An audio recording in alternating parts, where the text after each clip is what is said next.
En su primer día de trabajo como empleada de limpieza en un lujoso centro empresarial, Vera se equivocó de piso y entró donde no debía. Asustada, intentó salir sin que nadie la viera. Pero, al escuchar una conversación entre el hombre más poderoso de la empresa y su esposa, se quedó paralizada. Lo que oyó en aquella oficina cambió su vida para siempre. Bienvenidos. Soy Leo, del canal Rincón de las Historias, con una nueva historia para ustedes. Antes de comenzar, escriban en los comentarios desde dónde nos están viendo. Vera, tu piso es el 21º, pero no te quedes mirando los demás, dijo la administradora Zenaide Carvalho en tono de advertencia. Allá en el 22º están las personas del área de inversiones, gente de alto nivel, directores. No tenemos permiso para entrar ahí, ellos tienen su propio equipo de limpieza. ¿Entendido? Sí, respondió Vera en voz baja, acomodándose el cuello del uniforme. 21º, entendido. Ve a buscar el carrito al depósito y otra cosa, Vera, debes usar el elevador de servicio, el de la derecha. La administradora la miró con aire evaluador. Este trabajo debe haberte parecido una suerte cuando firmaste el contrato. Bueno, ya veremos qué dices al final del día. El área es enorme. No le tengo miedo al trabajo pesado, respondió Vera con calma. Y gracias por confiar en mí. Puedes irte, Zenaide hizo un gesto con la mano. Y recuerda, no debes ser vista ni escuchada. Eres una sombra. Vera asintió, tomó el carrito pesado con cubetas y productos de limpieza y lo empujó hacia los elevadores. El corazón le latía un poco más rápido de lo normal. Para ella, ese empleo realmente parecía una tabla de salvación. Después de largos meses trapeando pisos en pasillos de centros comerciales y trabajando como auxiliar de enfermería por una miseria, el prestigioso centro empresarial le prometía al menos algo de estabilidad. Entró a la cabina del elevador de servicio y presionó el botón. Las puertas metálicas se cerraron en silencio. En su cabeza repasaba la lista de tareas: divisiones de vidrio, alfombra, pulido de metales. El elevador se detuvo suavemente. Las puertas se abrieron. Vera empujó el carrito hacia el pasillo, bañado por la luz de lámparas empotradas. ¿Dónde está el depósito aquí?, murmuró, mirando alrededor. Zenaide le había dicho que era justo a la izquierda en el pasillo. Vera giró hacia allá, tratando de que las ruedas del carrito no rechinaran sobre el piso de madera costosa. El pasillo parecía infinito. De repente, voces bajas salieron de una puerta entreabierta de una oficina. Vera se quedó congelada. Miró automáticamente el letrero en la pared y se le heló la sangre. Piso 22º, Holding de Inversiones. Dios mío, me equivoqué, suspiró, y ya iba a girar el carrito para correr de vuelta al elevador, cuando la conversación que venía de la oficina la hizo detenerse en seco. Lo importante es que el viejo no se entere de nada antes de tiempo, dijo una voz masculina grave y autoritaria. En ella había una frialdad calculadora, de alguien acostumbrado a mandar en obras de construcción. No se va a enterar, rió una segunda voz femenina, más suave. Confía demasiado en la gente, especialmente en la familia, y esa es su mayor debilidad. ¿Estás segura de que vamos a lograr transferir los activos antes de que él acceda a los archivos?, preguntó el primero. Si ve las hojas de cálculo reales de los proyectos, Inés, tienes que entender eso. Tranquilo, Eduardo, todo está bajo control, respondió la mujer. Soy tu esposa y ya preparé los reportes que necesitamos. No van a encontrar nada raro. Ay, ¿qué pasa con ese terreno? Nadie va a hacer preguntas. Eso ya está resuelto, Edu. Todos van a recibir su parte y van a cerrar los ojos, como siempre. Lo importante, repito, es mantener al viejo con la ilusión de que la familia se preocupa por su legado. Vera se quedó parada en el pasillo, recargada en la pared. No entendía los detalles de las maniobras financieras de ellos, pero el tono de voz la heló hasta los huesos. Eduardo e Inés Salgado. Entonces ese es el director y su esposa, pensó. Bueno, vámonos. Nos están esperando en la sala de juntas, dijo el hombre secamente. En pánico, Vera empujó el carrito hacia un nicho donde había macetas decorativas con palmeras y se escondió detrás de ellas. Un segundo después, la puerta de la oficina se abrió. El hombre y la mujer elegante, con ropa cara, salieron al pasillo y, sin siquiera mirar hacia donde estaba ella, se dirigieron al elevador de la dirección. Nadie la notó.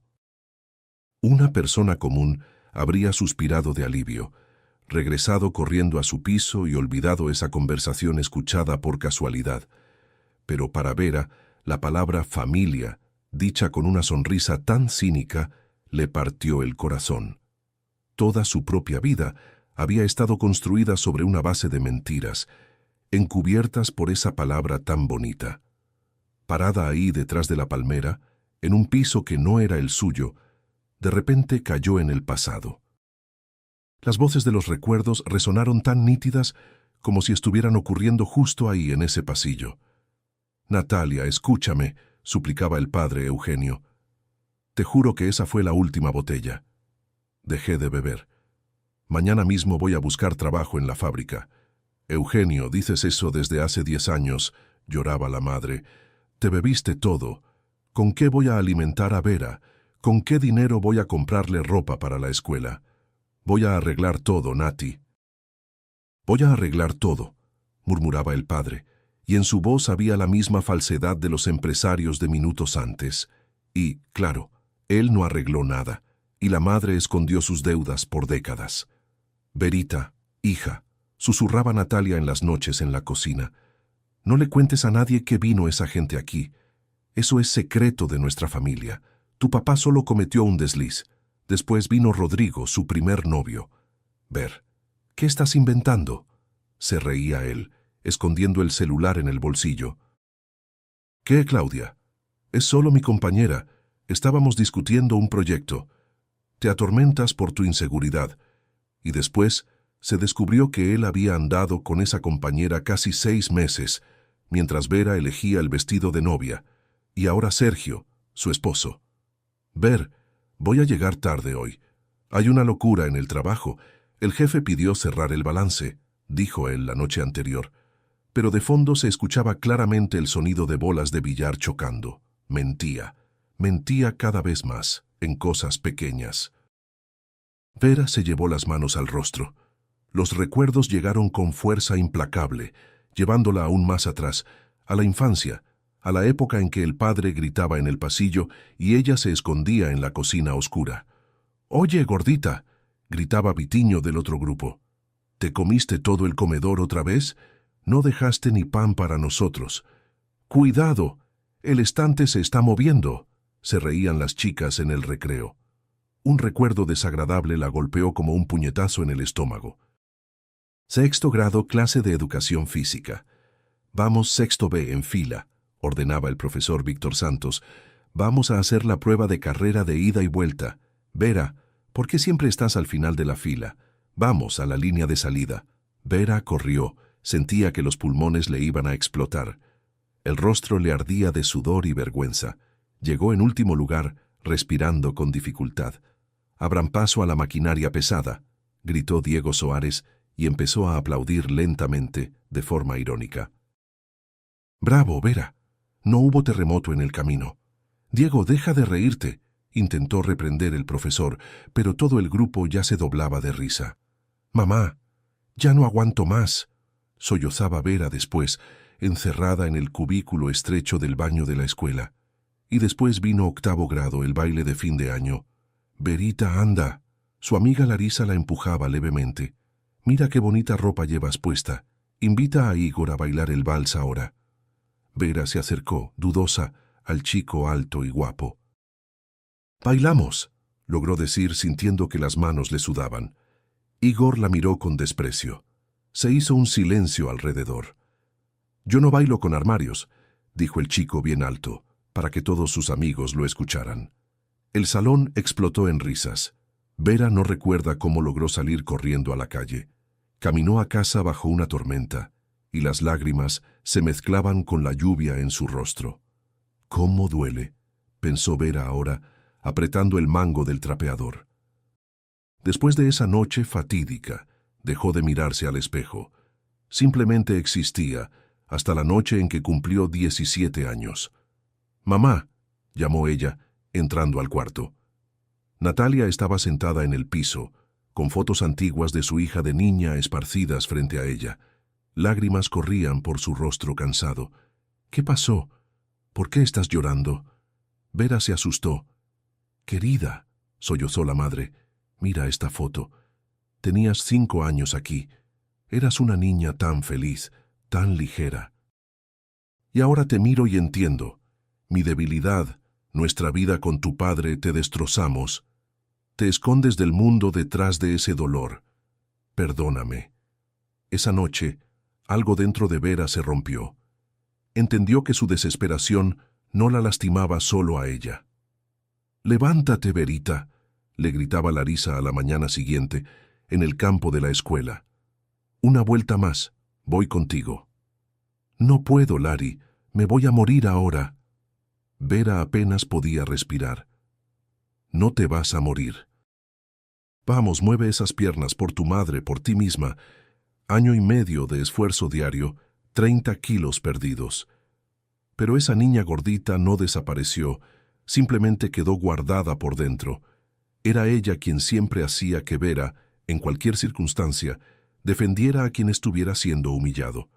Al recordar a Larisa, Vera sintió que se le formaban lágrimas en las esquinas de los ojos.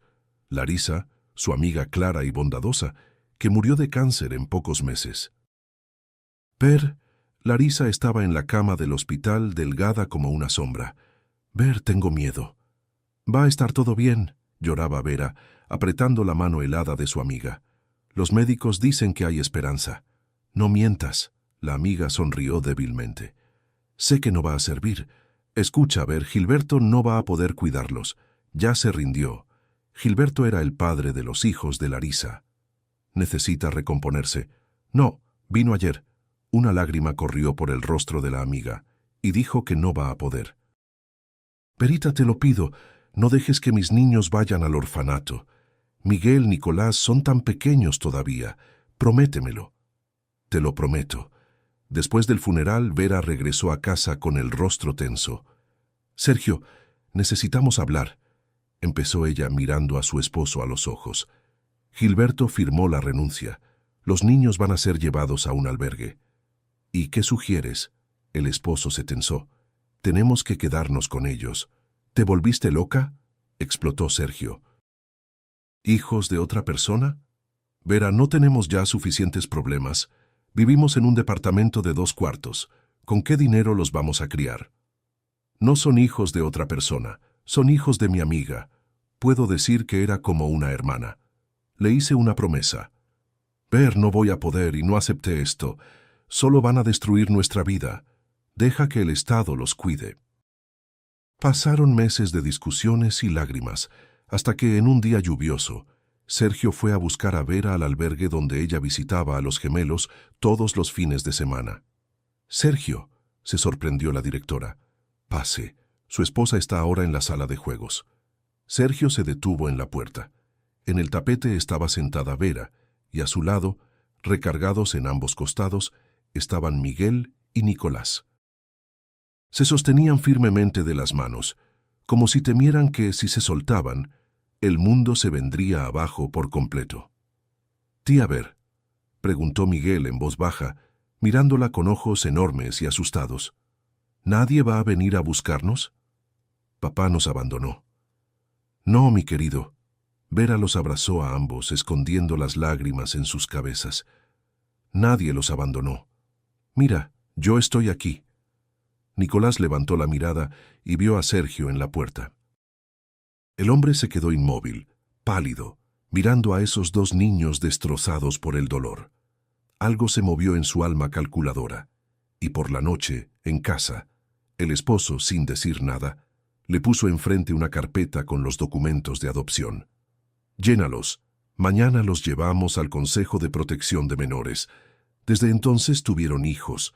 Por ellos, Vera vendió las joyas de su abuela para pagar las deudas de su padre. Por ellos lavó pisos, lavó patios, soñó con ser arquitecta. Pero hace mucho tiempo ese sueño se disolvió en la espuma de jabón y el olor a cloro. «Oye, mujer, ¿qué estás haciendo aquí?» Una voz brusca la sacó del abismo de los recuerdos. La trabajadora de limpieza parpadeó confundida y volvió a la realidad. Frente a ella había un joven guardia de seguridad de traje con un gafete en el pecho. «Soy de limpieza», murmuró Vera sacando el carrito de detrás de la palmera. «Veo que no eres del consejo directivo», rió el guardia. «¿Dónde está tu gafete? ¿Por qué estás en el 22º? Aquí el acceso es solo con pase especial». «Ay, disculpe». Vera bajó la mirada. «Es mi primer día.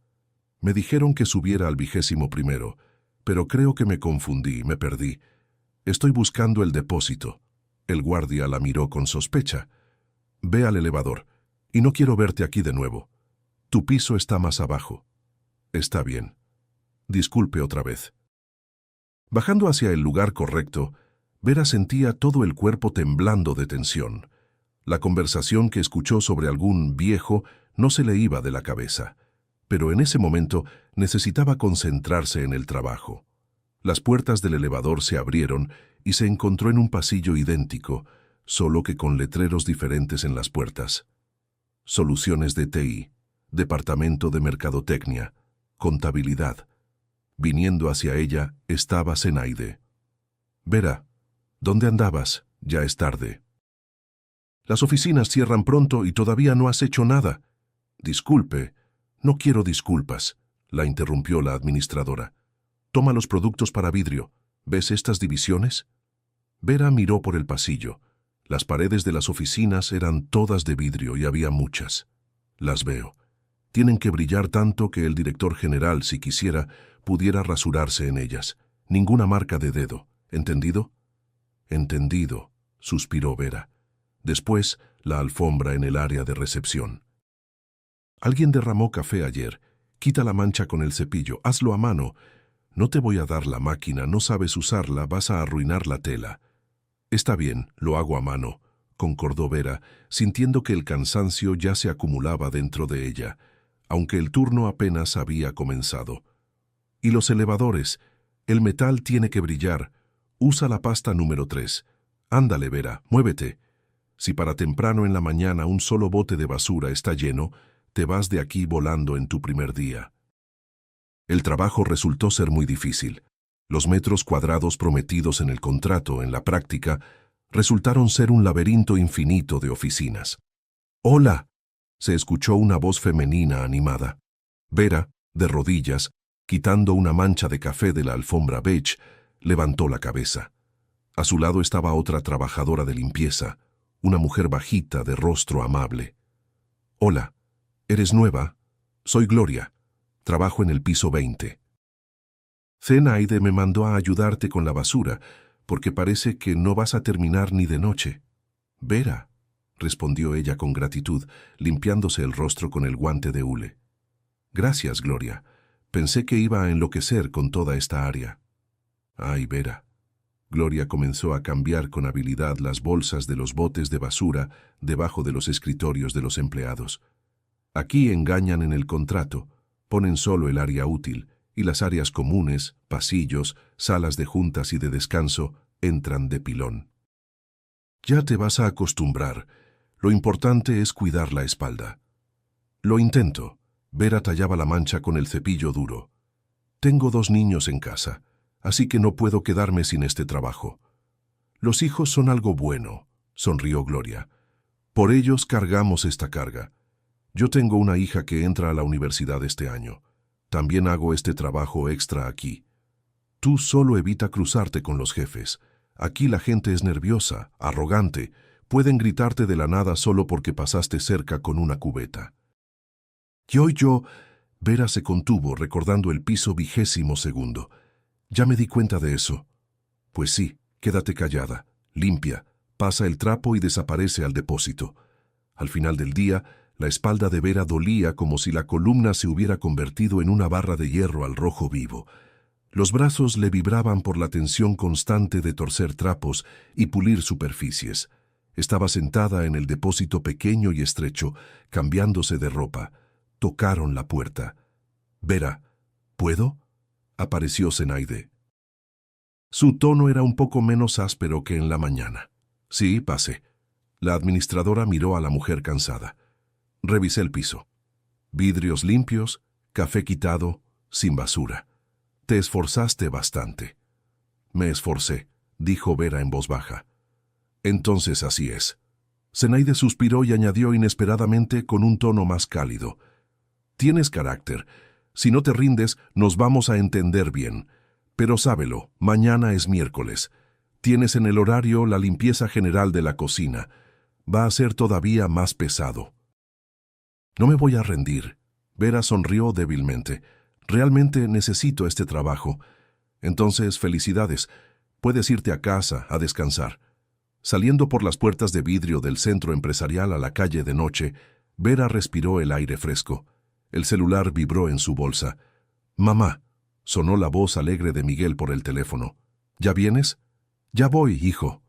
El rostro se le iluminó al instante, y el dolor de espalda pareció quedar en segundo plano. «Ya voy hacia el metro». «Hicimos la cena con Nicolás», se enorgulleció el niño. «Bueno, casi nosotros. Papá cocinó la pasta y nosotros cortamos las salchichas e hicimos todos los quehaceres de la casa. Son maravillosos». Una lágrima corrió por el rostro de Vera. «Los amo mucho». «Nosotros también te amamos, mamá, te estamos esperando». Vera se despidió. Por un segundo, la conversación que había escuchado por accidente volvió a su mente. Ajustó la bolsa en su hombro y caminó con paso firme hacia el metro, lista para entrar de nuevo en la batalla por su pequeña felicidad. La noche pasó relativamente bien, y Vera se descubrió pensando que su vida finalmente iba a acomodarse. Hasta la tensión en la relación con su esposo parecía menos intensa, y al día siguiente, su mundo frágil volvió a quebrarse. Una llamada alarmante del profesor encargado la sorprendió a mitad del turno, haciéndola dejar el carrito con las cubetas y salir corriendo, pidiendo permiso a una Zenaide insatisfecha. La oficina de la directora se sentía sofocante, incluso con la ventana entreabierta. Vera estaba sentada en la orilla de la silla, nerviosa como nunca. Frente a ella, con la cabeza baja, estaba Miguel. La mejilla derecha se le estaba poniendo morada. «Vera, entiendo su situación», la voz de la directora era seca. «Pero las peleas dentro de la escuela no son admisibles. Su hijo le rompió la nariz a Renato». «Miguel», Vera se volvió hacia su hijo. «¿Por qué hiciste esto? Sabes que con los puños no se resuelve nada». El niño levantó la cabeza de golpe. En sus ojos había lágrimas furiosas, desesperadas. «Él empezó primero», gritó el hijo. Vino en el recreo y frente a todos dijo... ¿Dijo qué? Vera extendió la mano y cubrió el puño cerrado de él con la suya. Dijo que hasta su propio padre lo abandonó y que él no es de nadie, niño de orfanato. Miguel sollozó y volteó el rostro. «Yo no soy niño de orfanato. Tengo mamá y papá». La directora suspiró pesadamente y se quitó los lentes. «Voy a hablar con los padres de Renato. Son palabras crueles, pero Miguel necesita aprender a controlarse. Parece que la adolescencia empezó demasiado pronto. Y usted necesita prestarle más atención a sus hijos». «Les doy atención», respondió Vera en voz baja, pero con firmeza. «Y también trabajo para que tengan todo». En el camino de regreso a casa, caminaron en silencio. Vera entendía. Quien pelea no es un delincuente, es un niño herido, traicionado desde el inicio de su vida. En casa, las cosas no se pusieron más fáciles. Nicolás, a diferencia de su hermano, no peleaba. Simplemente se encerraba en sí mismo. Y esa misma noche, Vera despertó con un sonido bajito. Fue a la cocina y vio a Nicolás. Estaba sentado en el piso, abrazando sus rodillas, llorando en silencio. «Nico». Vera se arrodilló a su lado. «¿Qué pasó? ¿Otra vez la pesadilla?» «Yo estoy olvidando cómo era ella», susurró él escondiendo el rostro en su hombro. «Mamá». Intento recordar su voz en el sueño, pero no puedo. «Ella siempre está contigo». Vera puso la mano en su pecho, sintiendo su pequeño corazón latir. «Y yo estoy contigo. No nos vamos a ir a ningún lado. ¿Es verdad? Y si ustedes también nos entregan, Como en cuarto grado, ¿recuerdas? Vera se mordió el labio hasta que le dolió. Ese episodio todavía regresaba con dolor.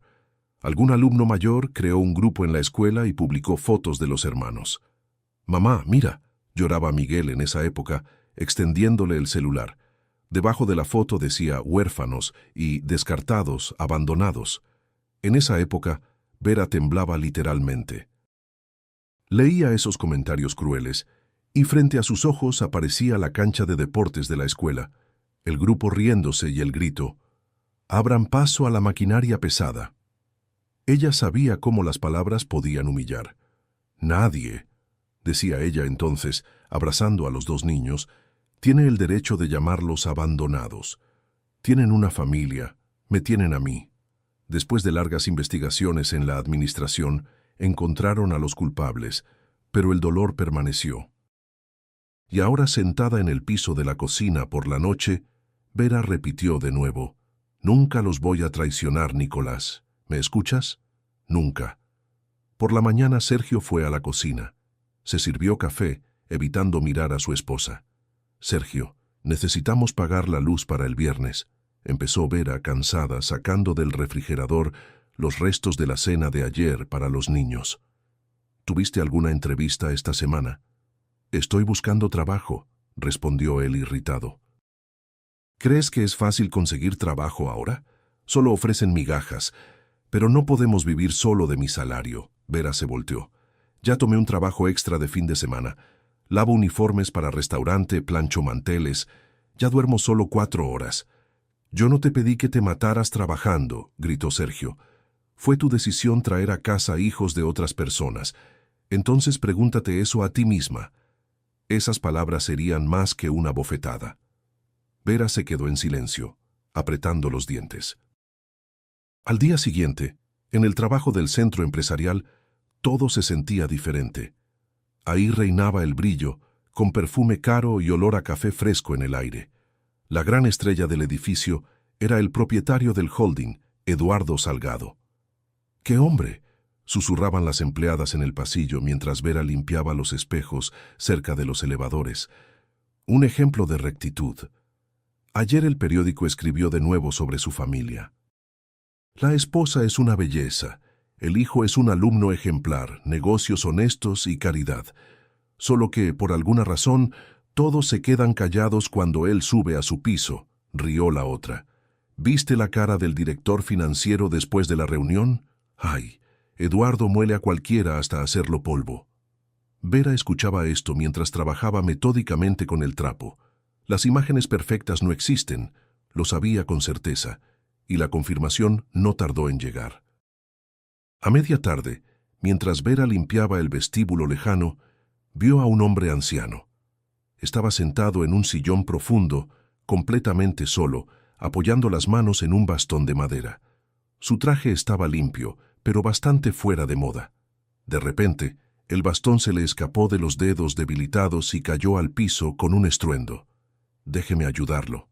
Vera se acercó y recogió el bastón. «Gracias, querida». El señor la miró con ojos sorprendentemente claros, pero llenos de tristeza. «Aquí soy como un fantasma. Para nada, todos solo están ocupados. ¿Está esperando a alguien?» Vera se sentó a su lado para limpiar la mesita.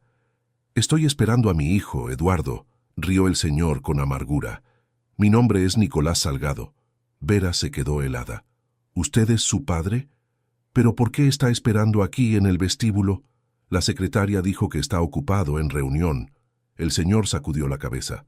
«Sabe, fui yo quien fundó esta empresa. Construí las primeras fábricas, y ahora pido cita con mi propio hijo con una semana de anticipación, y aún así me quedo esperando en el pasillo». «¿Cómo puede ser eso?». Vera se indignó sinceramente. «Él siempre habla en las entrevistas sobre valores familiares. Las palabras no cuestan nada, es solo un envoltorio bonito para el vacío». Esa noche, regresando a casa, Vera empezó a buscar sus antiguos certificados médicos, y por casualidad encontró una carpeta en el cajón al fondo del escritorio de su esposo.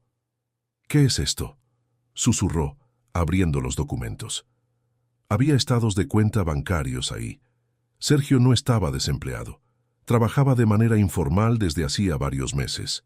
En la cuenta había una cantidad considerable, pero lo más terrible estaba escondido bajo los estados de cuenta.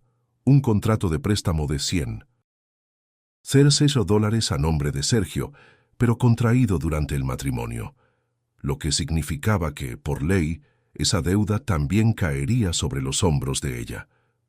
La puerta se cerró de golpe. El esposo había vuelto. Vera salió al pasillo con los papeles en las manos. «Sergio, ¿qué es esto?»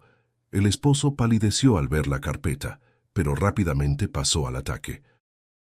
«¿Por qué estás husmeando en mis cosas? ¿Y tú sacaste un préstamo en secreto? ¿Cómo pudiste poner esta deuda sobre nosotros? Tú trabajas, guardas dinero en secreto de la familia». «Sí, porque tú gastas todo el dinero con esos huérfanos». El esposo rugió, tirando la chamarra en el puff. «Yo quiero una vida normal, quiero un carro». Mi padre hacía lo mismo. Vera se sentó en el banquito, sintiendo que el cuarto giraba ante sus ojos. Le mentía a mi madre, acumulaba deudas. «Estás repitiendo todo eso. Eres una traidora», disparó él mirándola con desprecio. «Una fracasada gorda y cansada, con hijos de otros colgados de la espalda». El esposo tomó su bolsa y cerró la puerta con tanta fuerza que cayó yeso del techo. Vera se quedó sentada en la oscuridad. La palabra fracasada le quemaba por dentro más fuerte que la conciencia de la enorme deuda. Al día siguiente, en el trabajo, sus manos no obedecían. Vera limpiaba el piso de manera automática, pero el destino parecía haber decidido que las pruebas no eran suficientes. «Todos quietos».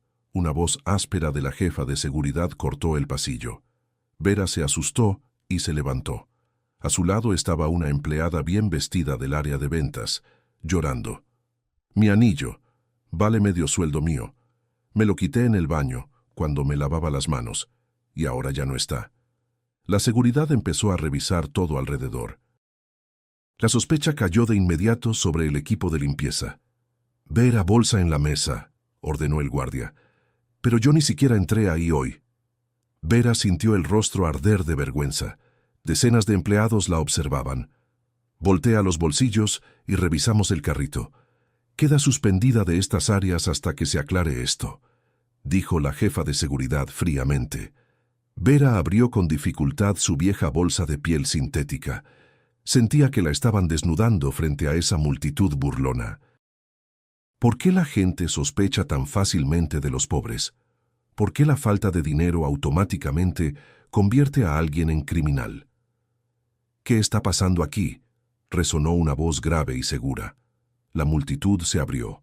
Era Bruno Labrato, jefe del departamento técnico del centro empresarial, un hombre de ojos grises penetrantes y cabello canoso en las sienes.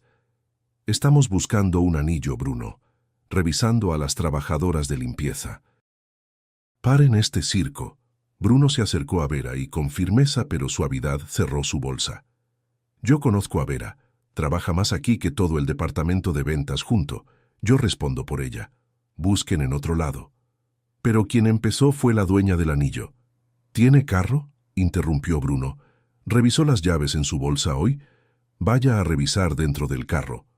Una hora después descubrieron que el anillo realmente se le había resbalado del dedo a la chica cuando tomaba las llaves en el carro. Nadie se disculpó con Vera. Solo Bruno se acercó a ella en el descanso y le ofreció un vasito de café. «No sigas pensando en eso. Levanta la cabeza. Eres una persona honesta, y eso se nota». «Gracias, Bruno», respondió ella en voz baja. La vida en el centro empresarial seguía agitada. Vera encontró de nuevo a Nicolás. «Imagínate, Verita». La voz del señor estaba llena de indignación. «Por casualidad, escuché una conversación de Eduardo con los abogados. Va a transferir todos los activos principales a su esposa actual y al hijo de ella del primer matrimonio». «¿Y su hija de verdad?».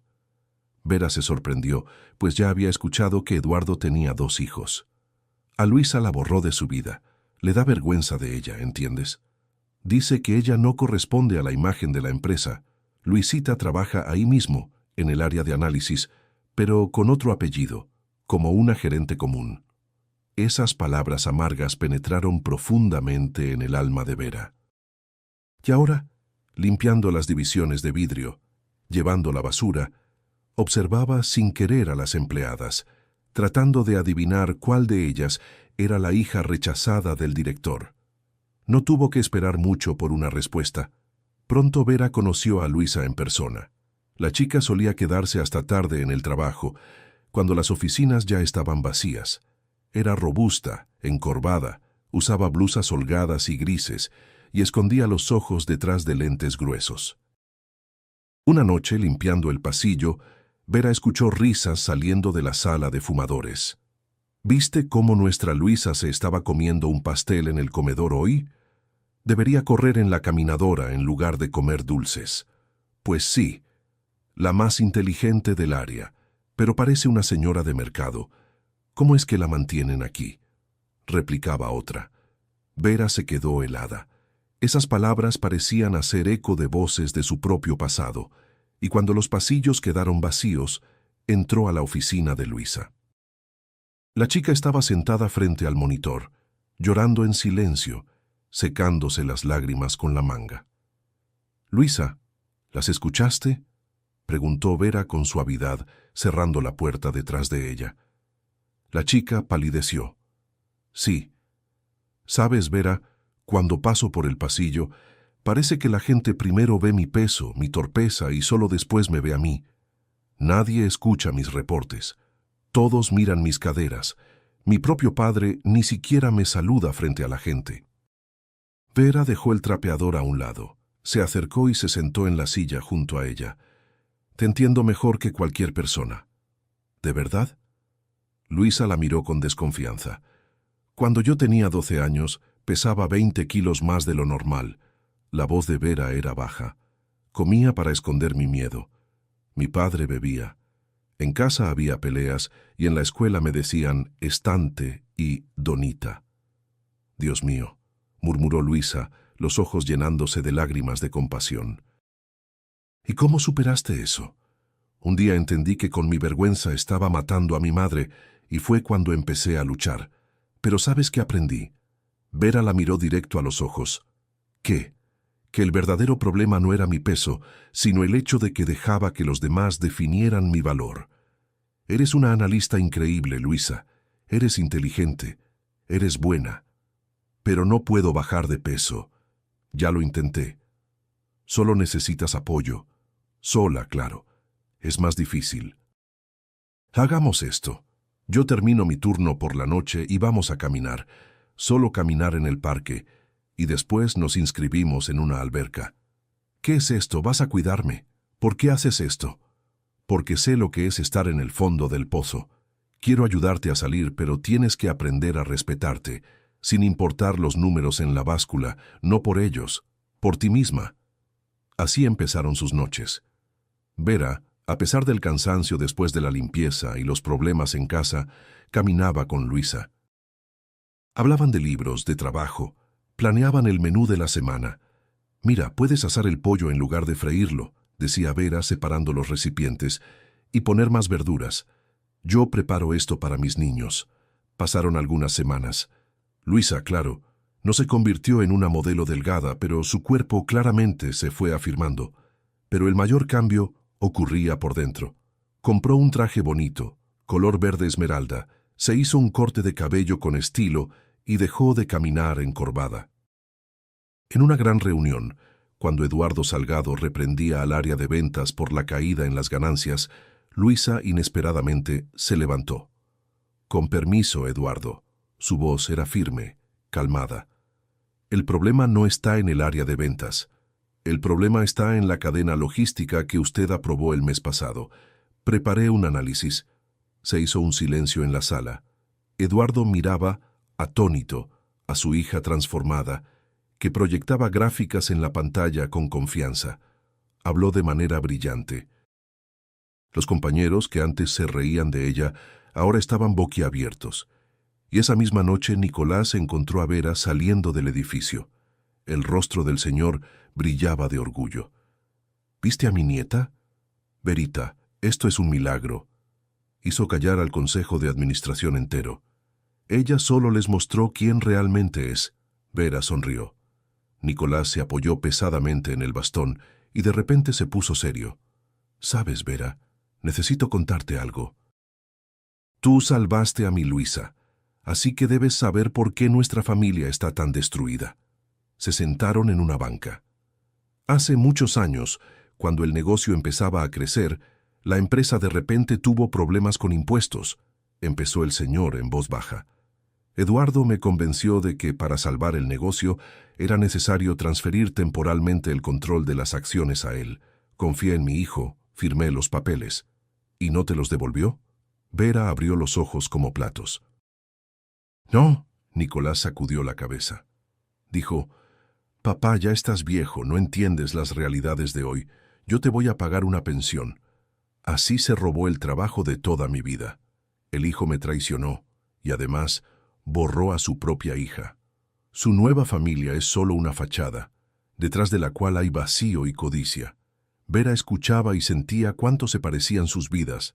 Su padre le mentía a su madre, Sergio le mentía a ella, Eduardo le mentía a su propio padre. La mentira destruía generaciones enteras, pero ahora Vera sabía, ese ciclo podía romperse. «Lo vamos a lograr», tocó el hombro de él con confianza. La verdad siempre es más fuerte. El cansancio se acumulaba en el cuerpo como un peso de plomo, pero Vera caminaba firme por la calle al anochecer, apretando en el bolsillo de la chamarra la lista de compras para los niños. Caía una lluvia fina.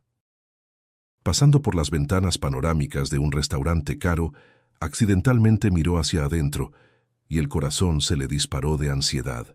Pronto se le hizo difícil respirar, pues ahí, en una mesa iluminada por una luz suave, estaba su esposo, quien decía no tener ni un peso y sufrir por la incomprensión de ella. Ahora Sergio no parecía sufrir nada. Reía, servía vino en una copa para una morena elegante de vestido rojo, que acariciaba de forma seductora la mano de él sobre la mesa. Vera empujó la puerta del establecimiento y ni siquiera notó cómo terminó entrando. «Disculpe, ¿a quién busca?», trató de detenerla el gerente, observando su chamarra sencilla y empapada de lluvia. «A mi esposo», respondió Vera con la voz quebrada, pasando directo hacia la mesa. Sergio levantó la mirada y la sonrisa lentamente desapareció de su rostro. La morena levantó la ceja, molesta. «Sergio, entonces esta es tu entrevista de esta noche. Para esto es el dinero de ese préstamo, que yo también voy a tener que pagar». «¿Qué estás haciendo un escándalo?». Sergio intentó mantener las apariencias, aunque las mejillas se le estaban poniendo rojas. «Vete a casa, no me avergüences». «¿Quién es ella, tu esposa?», preguntó la chica de rojo con desdén. «¿Esa trabajadora de limpieza histérica de la que te estás divorciando?». «¿Divorciando?». Vera rió con amargura, sintiendo que dentro de ella la última cuerda que la unía a ese hombre se rompía. «No, querida, soy yo quien me estoy divorciando de él, y te aconsejo que cuides bien tu cartera. Este hombre vive de mentiras». «Lárgate de aquí», exclamó el esposo, levantándose de golpe. «La culpa es toda tuya. Me cambiaste por huérfanos de otras personas». «No te atrevas a llamar huérfanos a mis hijos», dijo Vera. El esposo retrocedió sin quererlo. «Mañana voy a pedir la separación y no necesitas volver a casa. Tus cosas van a estar en bolsas en la escalera». Se dio la vuelta y salió hacia la lluvia. Ya no sentía dolor. Desde hacía mucho tiempo solo sentía vacío y una claridad absoluta. El divorcio que se acercaba fue como una lucha larga y agotadora, sin reglas. «Usted entiende, Vera, que las deudas contraídas durante el matrimonio se dividen a la mitad», decía la abogada, separando los papeles. Su esposo afirma que los 200,000 pesos se gastaron en las necesidades de la familia, en remodelación, en los hijos. «Eso no es verdad». Vera se mordió el labio con desesperación. «No hicimos remodelación desde hace 5 años y los niños usan ropa que los vecinos donan. Voy a traer recibos del supermercado. Voy a probar que él transfería dinero a otras cuentas. Probar eso va a ser muy difícil. Necesitamos estados de cuenta bancarios, testigos, enumeró la abogada, quitándose los lentes. ¿Tiene recursos para un proceso largo? Vera bajó la cabeza. No había dinero. Solo había manos encallecidas y turnos nocturnos. Al día siguiente, en el centro empresarial, apenas podía mantenerse en pie. Limpiando los espejos del vestíbulo, ni siquiera notó que las lágrimas habían empezado a rodar por su rostro. «Vera», sonó una voz tranquila a su lado. Se secó el rostro a toda prisa con la manga del uniforme. A su lado estaba Bruno Labrato, quien la había salvado de ser despedida por lo del anillo perdido. «Disculpa, me entró algo en el ojo», intentó sonreír. «Deja esas excusas para Zenaide». Bruno tomó suavemente el trapo de ella y lo puso en el carrito. «Vamos, tengo un té excelente en mi oficina. Necesitas un descanso». En su oficina, pequeña y llena de plantas, era acogedor. Bruno sirvió un té caliente y se sentó frente a ella. «Cuéntame», dijo él simplemente. En su tono no había ni lástima ni condescendencia, solo una disposición tranquila para escuchar. Y Vera, sin esperarlo de sí misma, contó sobre los préstamos, el restaurante, el tribunal, y que Sergio amenazaba con dejarla en la calle con los 2 niños. «Entonces es así». Bruno tamborileó los dedos sobre la mesa cuando ella terminó. «Tengo un amigo, un excelente investigador financiero. Ahora trabaja de forma independiente. Él puede rastrear el movimiento del dinero y probarle al tribunal hacia dónde fueron realmente los fondos. Pero no voy a poder pagar sus servicios». Vera apretó la taza. «Te lo agradezco mucho, pero... ¿Y quién habló de dinero?», la interrumpió él. «Pagas después, si puedes. Por ahora, solo déjame ayudarte». Vera miró sus ojos grises. Después de la traición de su esposo, había jurado nunca volver a confiar en nadie, pero junto a ese hombre su defensa interior empezaba a resquebrajarse. «Gracias», respondió ella, casi sin voz. Mientras tanto, en el piso 22º se desarrollaba el propio drama de la familia Salgado. Vera trapeaba el piso en la oficina en el silencio de la noche, cuando la puerta del área de análisis se abrió de repente y Luisa salió corriendo de ahí. La chica estaba pálida como una sábana. «Luisa, ¿qué pasó?». Vera dejó el trapeador a un lado y corrió hacia ella. «Me está despidiendo». Luisa se recargó en la división de vidrio y fue resbalando lentamente hasta el piso. «Mi propio padre, sin explicación». «¿Cómo que te está despidiendo? Eres la mejor analista del área. Tus reportes salvaron el último trimestre». Vera se sentó a su lado, directo en la alfombra. «Me llamó hace 10 minutos». Luisa sollozaba, escondiendo el rostro en las manos. Dijo: «Luisa, estamos optimizando la plantilla. Tu área pasa a ser dirigida por Maicon». «¿Maicon? ¿Ese es el hijo de su esposa del primer matrimonio? ¿El que ni terminó la universidad?». «Ese mismo. Su esposa, Inés, quería desde hace tiempo poner a su hijito en mi lugar. Quieren dominar el negocio completamente y yo estoy en el camino. Para mi padre, yo soy solo nada. Nunca fui parte de esa familia perfecta». Vera abrazó los hombros de la chica, sintiéndola temblar. «Calma, calma, esto no es el fin. Vamos a pensar en algo». Al día siguiente, Vera confirmó que Luisa estaba en lo correcto. En el comedor de empleados, presenció la conversación de 2 asesores de Eduardo Salgado. Bebían café y, sin importarles la presencia de la trabajadora de limpieza, hablaban de la dirección. «¿Viste cómo ayer Eduardo se aferró a la señora por la noche?», rió el primero. «Ella lo hace transferir los activos a sus empresas fantasma». «Sí la vi». «El viejo está completamente ciego. Cree que tiene un matrimonio perfecto», rió el segundo. «Y Maicon ayer confundió las hojas de cálculo de 2 proyectos. Si sigue así, la empresa va a quebrar para fin de año». «Pues sí, lo importante es que logremos cobrar nuestros bonos antes». «Después que todo se vaya al diablo». Vera retorció el trapo con repulsión. La fachada impecable de la familia Salgado se estaba deshaciendo, revelando un núcleo podrido de codicia y traición. Pero la verdadera catástrofe estalló 3 días después. Vera. Luisa la encontró en el depósito. Los ojos de la chica estaban llenos de pavor. El abuelo desapareció. ¿Cómo que desapareció? Fui al departamento de él y había gente extraña ahí. Seguridad de mi padre. Dijeron que Nicolás fue internado para un tratamiento de salud y no puede hablar con nadie. El teléfono está fuera de servicio. Calma. Vera se secó las manos con la toalla. Había luchado por sus hijos, así que sabía cómo actuar en una crisis. Tu padre no se lo llevaría muy lejos, porque necesita mantener el control de la situación. ¿Qué podemos hacer? Él tiene influencia en todos lados. Calma. Tengo una amiga que trabaja como paramédica de emergencias. Tienen una base de datos unificada con los asilos privados.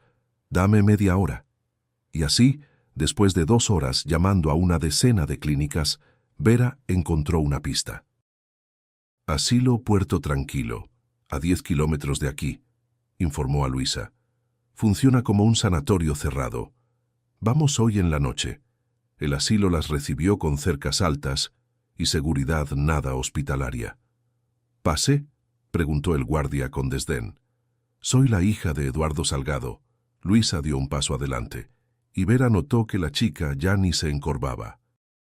Y si usted no me deja entrar ahora mismo a ver a mi abuelo, voy a llamar a mi abogado. Y mañana este asilo va a ser investigado por la fiscalía por retención ilegal de una persona. El guardia se quedó sin saber qué hacer.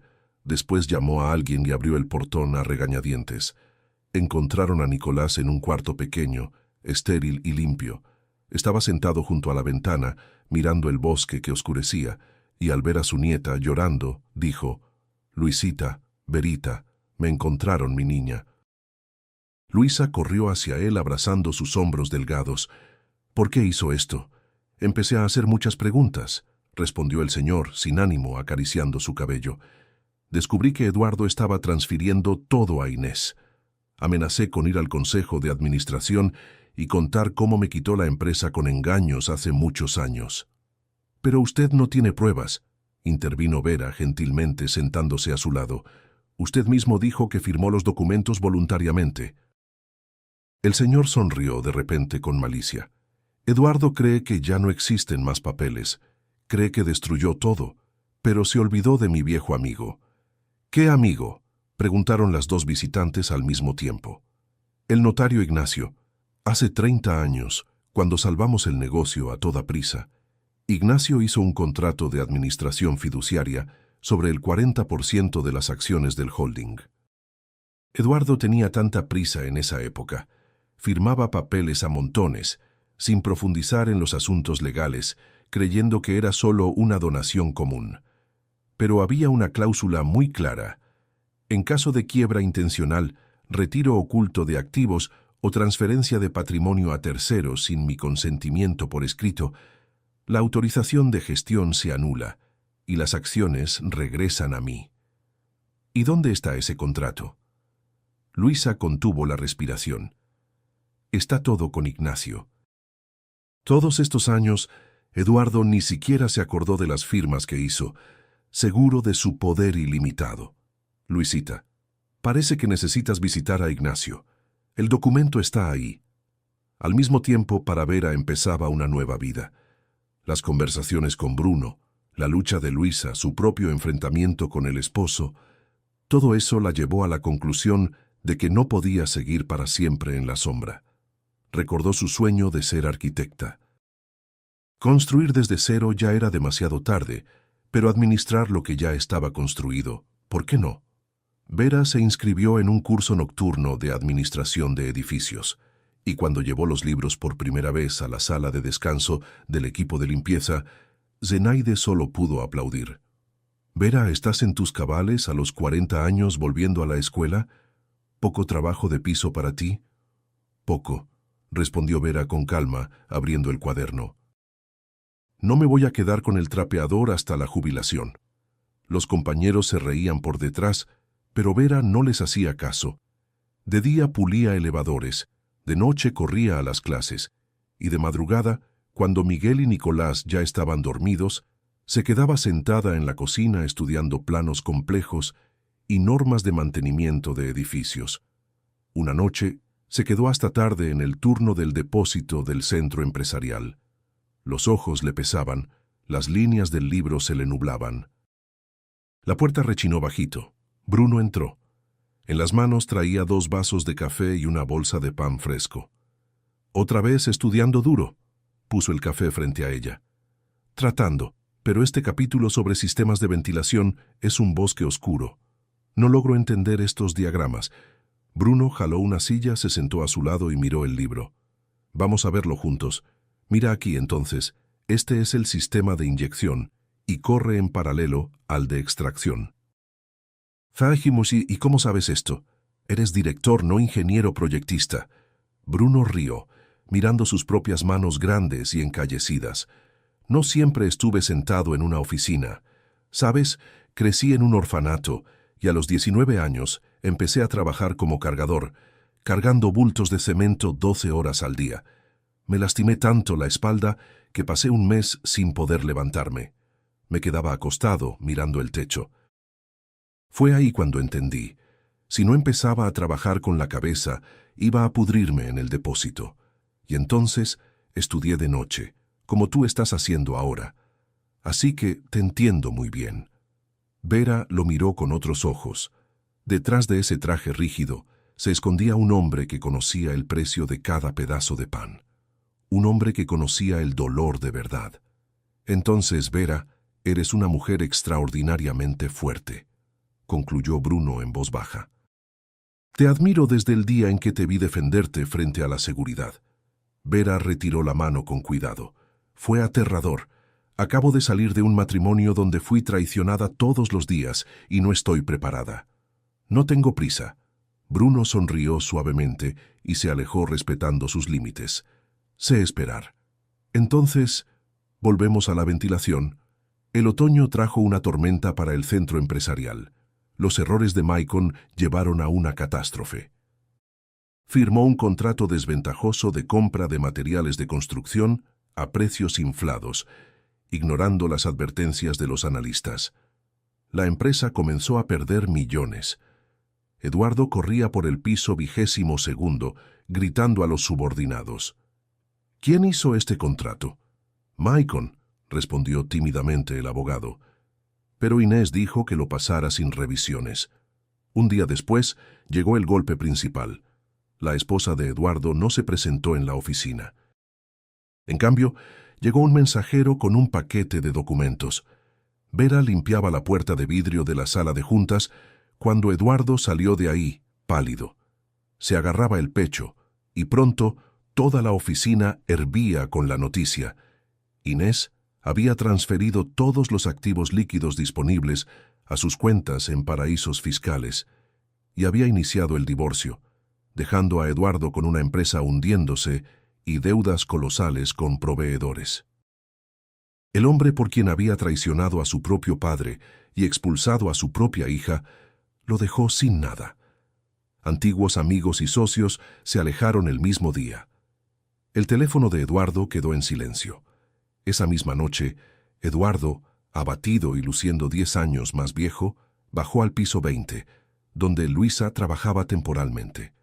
No la habían despedido, solo transferido al archivo. «Luisa, hija», la voz del poderoso jefe sonaba diferente. «Necesitamos hablar». La chica levantó los ojos del monitor. Llevaba un traje elegante y riguroso, la espalda recta, la mirada fría y segura. A su lado, junto a los estantes, estaba Vera, organizando carpetas. «Te escucho, Eduardo», respondió Luisa de forma equilibrada. «Inés se llevó todo. Maicon destruyó la logística. Los bancos están amenazando con la quiebra. Me dijeron que tú avisaste sobre los riesgos hace tiempo. Luisa, perdóname. ¿Cómo pude estar tan ciego? ¿Quieres ayuda o mi perdón?» Luisa se levantó, apoyando las manos en la mesa. «Si es perdón, viniste al lugar equivocado. Ve a preguntarle al abuelo al que encerraste en ese asilo. ¿Y si es ayuda?» Ella sacó del cajón del escritorio una carpeta gruesa y la lanzó frente a su padre. «Aquí está un plan de gestión de crisis, paso a paso.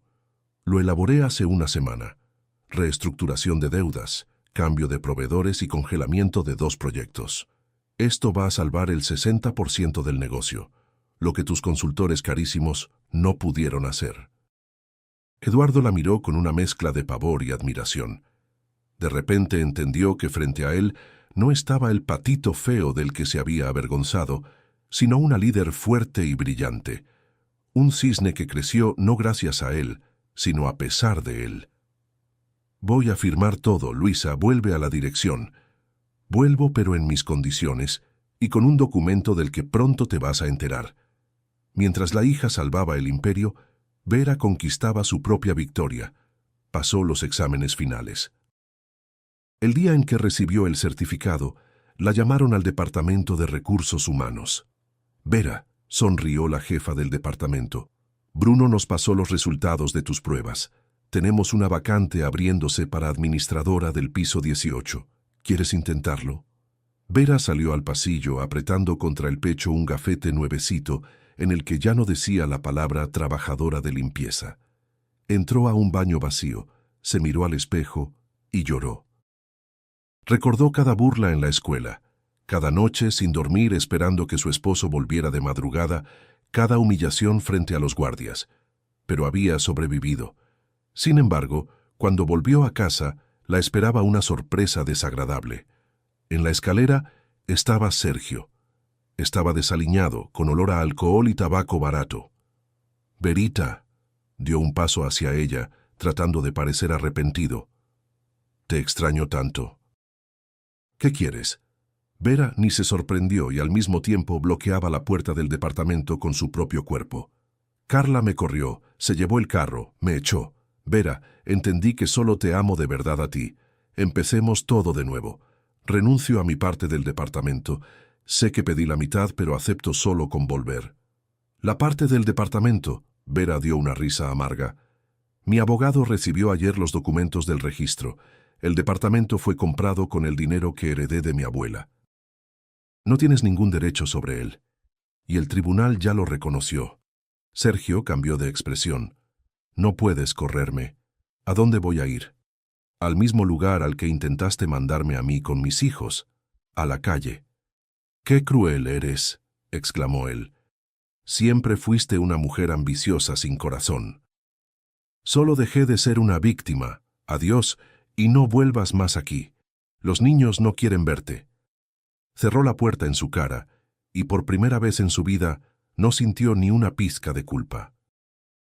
Algunos días después, en la oficina de Eduardo Salgado, ocurrió algo que nadie esperaba. En la larga mesa estaban los abogados, Luisa y el propio Eduardo. La puerta se abrió y entró, apoyándose pesadamente en el bastón, Nicolás. A su lado estaba el notario. «Hola, hijo», dijo el señor con calma. Eduardo palideció. «Papá, ¿cómo tú?» «Luisa, ¿esto fue cosa tuya?» «No, Eduardo». Ignacio puso sobre la mesa una carpeta amarillenta por el tiempo. «Esto es asunto de la ley. Usted violó una condición esencial del contrato de administración fiduciaria del 96. Permitió el retiro secreto de activos líquidos hacia una cuenta extranjera de Inés sin el consentimiento de su padre. Las autorizaciones fueron anuladas. El 40% de las acciones volvió oficialmente a Nicolás. Toda la familia ya está informada. Tíos y primos se pusieron del lado del padre. Eduardo se desplomó en la silla, cubriéndose el rostro con las manos. Estaba destrozado. La esposa lo traicionó. El negocio al borde del abismo. Y ahora además su propio padre venía a terminar con él, quitándole lo que quedaba. «¿Y qué quieres?», preguntó él sin ánimo, sin quitarse las manos del rostro. «¿Destruirme? ¿Vengarte por el asilo? ¿Llevártelo todo?». Nicolás se acercó y miró a su hijo derrotado. «No quiero venganza, hijo, y el dinero a mi edad ya no me importa. Puedes quedarte con las acciones». Eduardo levantó la cabeza de golpe, sin creer lo que oía. «¿Qué? Pero tengo una condición». El empresario anciano golpeó el bastón contra el piso. «Mañana vas a reunir a todos los empleados y vas a reconocer públicamente, frente a todos, que el imperio Se construyó sobre una idea mía que tú te apropiaste por engaño. Vas a reconocer que borraste a Luisa de tu vida. Ella fue la única que te salvó del colapso. Necesito honestidad. Y esa exigencia se convirtió para el orgulloso Eduardo en un golpe más duro que cualquier proceso judicial. Reconocer su propia insignificancia frente a sus subordinados. Vera observaba esta escena por la puerta entreabierta. Luisa le había pedido que estuviera ahí ese día para apoyo moral. Y de repente, Vera tuvo una revelación. Durante toda su vida, escuchando las promesas de su padre borracho, soportando las traiciones de Rodrigo, pagando las deudas de Sergio, inconscientemente esperaba lo mismo. No compensaciones, no dinero, sino honestidad y el reconocimiento de la verdad. Al día siguiente, Eduardo cumplió su promesa. En el enorme auditorio no había dónde esconderse. Eduardo estaba de pie en el escenario, pálido, pero hablaba en voz alta directo al micrófono. Estuve al borde de un abismo por mi propio orgullo y mis mentiras. Traicioné a mi familia, a mi padre, quitándole la empresa, a mi hija, considerándola indigna de mi nombre. Y hoy, frente a todos, les pido perdón. Desde hoy, Luisa Salgado es nombrada subdirectora general. Un murmullo recorrió la sala. Algunos pensaron que era una jugada de mercadotecnia bien planeada, pero las acciones siguientes probaron lo contrario. Maicon dejó el edificio con sus cosas ese mismo día. Nicolás recibió un lugar de honor en el Consejo de Administración, y en el holding parecía que era más fácil respirar. Luisa, de quien antes se reían en la oficina, asumió el mando con confianza. En un mes firmó nuevos acuerdos, recuperó la confianza de los bancos, unió al equipo. El patito feo abrió sus alas blancas y se convirtió innegablemente en un cisne. La primavera llegó con un sol radiante. El divorcio de Vera se concluyó oficialmente. Gracias al abogado de Bruno, el tribunal reconoció las deudas de Sergio como obligación personal de él, contraída mediante fraude. Vera quedó libre de la deuda del esposo. En el trabajo, la esperaba un nuevo triunfo. La alta dirección del centro empresarial, impresionada por su año de trabajo dedicado como administradora y su éxito en todas las evaluaciones, le ofreció el cargo de gerente de todo el departamento de limpieza del complejo. Ahora tenía bajo su responsabilidad a más de 50 personas. Estaba sentada en su nueva oficina iluminada cuando tocaron tímidamente la puerta. «Adelante». En el umbral había una mujer de cabello canoso, con un abrigo sencillo y gastado. Apretaba nerviosamente la correa de su bolsa. «Buenas tardes. Me dijeron que podía hablar con usted sobre trabajo. Mi nombre es Ana Paula. Tengo 59 años y nadie me contrata en ningún lado. Dicen que soy vieja, lenta, pero necesito criar a mi nieto. Mi hija está enferma». Vera la miró, y frente a sus ojos pasó su propia vida, cómo ella misma había estado ahí, humillada, pidiendo una oportunidad para trapear esos pasillos interminables. «Siéntese». Vera sonrió cálidamente. «No creo que la edad sea un obstáculo. Lo importante es la responsabilidad. Vamos a probar con usted en un área más ligera. Ahí hay poco movimiento. ¿Puede empezar mañana?» La mujer lloró ahí mismo en la silla. muchas gracias de verdad». Vera la acompañó hasta la puerta y fue hacia la ventana. Por la noche el teléfono sonó. Era Bruno. «Vera, ¿no te importaría subir al piso 22º? Hay un asunto técnico sobre el área de recepción». «Está bien, ya subo». Entró al elevador, ese mismo en el que una vez se había confundido. Las puertas se abrieron. El piso 22º la recibió con el silencio del fin de la jornada y la vista panorámica del atardecer sobre la capital. Junto a la ventana estaba Bruno. Vera se acercó. «Entonces, ¿cuál es el problema con la recepción?», preguntó ella, en tono práctico. Bruno se volvió hacia ella, y en sus ojos había tanto calor y ternura que Vera se quedó sin aliento. «No hay ningún problema con la recepción. El problema es conmigo. Ya no puedo esconder lo que siento». Tomó sus manos. «Hace un año apareciste aquí, de uniforme gris, asustada, pero tan indomable. Sacaste a Luisa del abismo, salvaste a tus hijos y venciste tus propios miedos. ¿Pero sabes qué más me hizo admirarte? Vera lo miró en silencio. Abriste el corazón a dos niños que no necesariamente eran tuyos. Asumiste a los hijos de tu amiga cuando todos le dieron la espalda. Vi el amor que le tienes a Miguel y a Nicolás. Vi cuánto luchaste por ellos. Ahí fue cuando entendí el tamaño de la mujer que tenía frente a mí. La voz de él se quebró por un instante. Vera, te amo, y quiero pedirte que te cases conmigo. Ella lo miró, y el miedo que mantenía su corazón atrapado por largos meses pareció disolverse. Vera entendió. Frente a ella estaba un hombre con quien no era necesario fingir, no era necesario ser fuerte, no era necesario cargar todo sobre sus propios hombros, sino que podía simplemente ser ella misma y ser amada. Sonrió, y lágrimas de felicidad brillaron en sus ojos. «¿Sabes? Una vez me confundí de piso y terminé cayendo aquí completamente por accidente. Y en ese momento pensé que ese era el peor día de mi vida». Bruno contuvo la respiración. «Ahora entiendo que fue la mejor vuelta equivocada de mi vida». Vera se acercó a él y hundió el rostro en su hombro firme. «Yo también te amo». Meses después se casaron, y lo que más sorprendió a Vera no fue la felicidad que encontró junto a Bruno, sino la forma en que él abrazó a Miguel y Nicolás desde el primer día. Bruno nunca intentó sustituir a nadie, solo los amó. Ayudaba con las tareas escolares, asistía a los partidos de los niños, preparaba el desayuno los fines de semana y celebraba cada logro de ellos como si fueran sus propios hijos. Poco a poco, Miguel y Nicolás dejaron de cargar el miedo al abandono. Por primera vez en su vida, sentían que pertenecían a una familia de verdad. La casa, antes marcada por preocupaciones e incertidumbres, se llenó de risas, conversaciones en la mesa y planes para el futuro. Y entonces llegó otra sorpresa.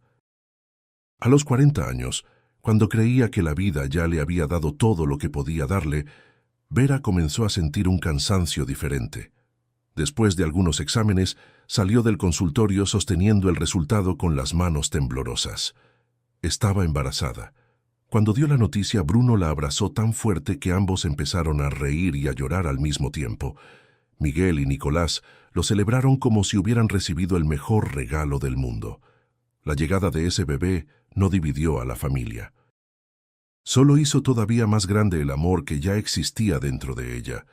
Y algunos meses después, Vera fue nombrada gerente del servicio de mantenimiento de todo el gigantesco complejo. Caminaba por los pasillos de mármol brillante no como una sombra, sino como dueña legítima de ese lugar, dejando atrás años de humillación, mentiras ajenas y sus propias dudas. Al volver a casa todas las noches, encontraba a Bruno, a los niños y la nueva vida que habían construido juntos. Una familia imperfecta, pero verdadera. Una familia que nació del valor, de la lealtad y del amor. Adelante solo había vida, construida sobre un cimiento de verdad absoluta, y claro, del amor que tanto le costó conquistar y que mereció con cada célula de su alma. Si les gustó esta historia, espero que no sea mucha molestia apoyarme con un me gusta. Para mí significa muchísimo. Les deseo todo lo mejor.